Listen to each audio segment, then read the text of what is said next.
Nasa 50 bilyong piso tinatayang mawawala sa kita ng gobyerno kapag ipinatupad ang panawagan ni Pangulong Bongbong Marcos na lawakan ang income tax exemption. At para mapunan yan, panukala ng isang mambabatas na taasan ng buwis sa vape, gayon din sa ilang inumin, heated tobacco at mga single-use plastic. May unang balita si Jonathan Andal.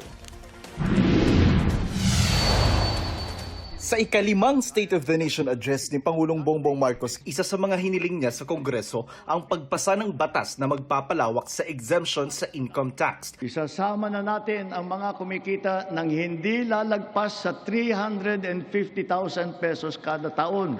Mula yan sa kasalukuyang 250,000 pesos.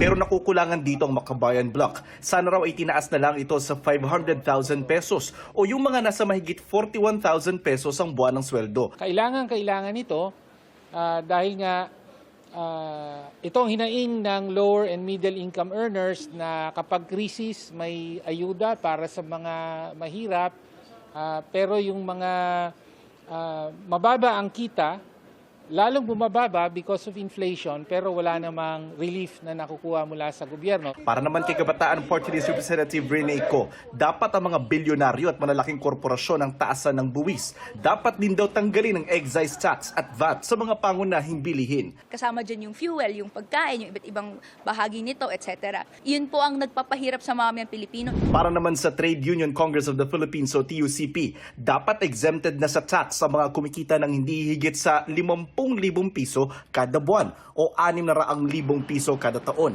Ibasura na rin nila ang 12% VAT sa kuryente at magpatupad ng 200 peso daily minimum wage increase.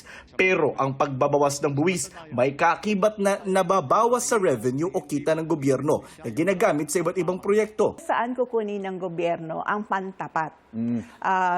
Merong income loss ka doon. Yes. Revenue loss. Pero saan mo kukunin? Mangungutang na naman ba tayo? Ang laki na ng utang natin. Ayon kay House Ways and Means Committee Chairman Miro Kimbo, nasa 50 bilyong piso ang posibleng mawala sa kita ng gobyerno kapag itinaas ang tax exemption. Base yan sa taya ng Finance Department. Para mapunan yan, ipinapanukalang itaas ang buwis sa vape at sweetened beverages. Ang recovery natin dito ay manggagaling sa health measures actually. Ang una ay pagdating sa vape. It is currently at 6 pesos per ml na isa sa pinakamababa sa buong mundo. Plano ring magpataw ng buwis sa heated tobacco. Pati raw ang ilang single-use plastics, papatawan na rin ng buwis. Meron din tayo on plastics. Ito ang isa sa mga pangunahing cost ng baha. Itong mga sachets, lahat.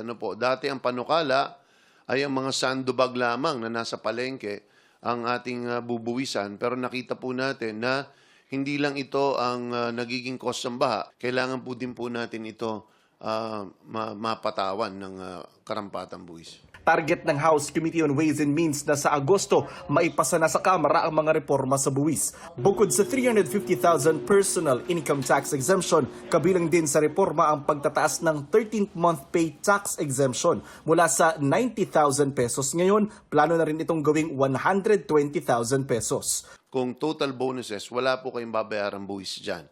So kung ano man pong sosobra dyan, ina-add together yan at hinahanap kung nasa ang bracket kayo. If all of that, hindi ka pa rin kayo lalagpas ng 350, you are going to be exempt entirely.